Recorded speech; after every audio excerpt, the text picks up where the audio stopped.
The world feels different. Wars are rising. Nations are trembling. Technology is watching. Morality is collapsing. Truth is mocked. And deception is spreading like wildfire. But nearly 2,000 years ago, the book of Revelation warned us. In Revelation 11, the Apostle John describes two mysterious figures, two witnesses, two prophets, two men sent by God during the darkest period in human history. The question is, are we watching the stage being set for their arrival? Revelation 11 verse 3 says, "And I will give power unto my two witnesses, and they shall prophesy 1,260 days, clothed in sackcloth." That's 3.5 years. These two witnesses appeared during the Great Tribulation, a time Jesus described as the worst period the world will ever see, Matthew 24 verse 21. They preach repentance. They confront the Antichrist system. They call the world back to God. But the world doesn't listen. Fire comes from their mouths to devour enemies. They shut the sky so it does not rain. They turn water into blood. They strike the earth with plagues. Sound familiar? These miracles mirror Moses and Elijah. Elijah stopped the rain. Moses turned water into blood. Many scholars believe the two witnesses could represent Moses and Elijah or come in their prophetic spirit. But here's what matters. In a world controlled by global systems, God still sends bold truth. Right now, the world is moving toward digital financial control. Governments are discussing global unity systems. Surveillance technology can track nearly every human. Artificial intelligence can simulate truth and manipulate reality. Revelation describes a future where no one can buy or sell without the mark of the beast, Revelation 13.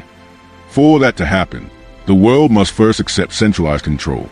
Are we seeing the infrastructure being built? The two witnesses preach publicly in Jerusalem, and the world hates them. Revelation 11 verse 10 says the earth will celebrate when they are killed. Celebrate. Why? Because truth will feel offensive in a world that loves deception. Today, biblical truth is increasingly labeled as hate. Faith is pushed out of culture. Moral absolutes are rejected. The spirit of the age is Antichrist. Revelation says when the beast kills them, their bodies lie in the streets of Jerusalem for 3.5 days, and the world looks at them. How? John saw this before television existed.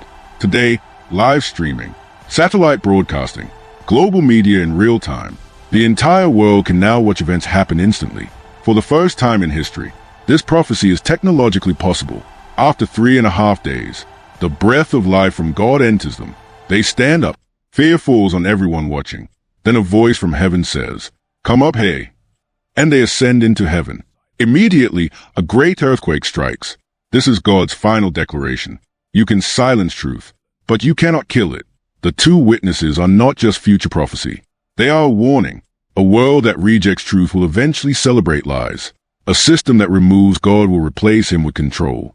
A culture that mocks repentance will face judgment. But here's the hope. God never leaves himself without a witness. Even in the darkest hour of history, he sends light. The real question is not, are the two witnesses coming? The question is, are you ready for the world they appear in? The signs are aligning. Technology is ready.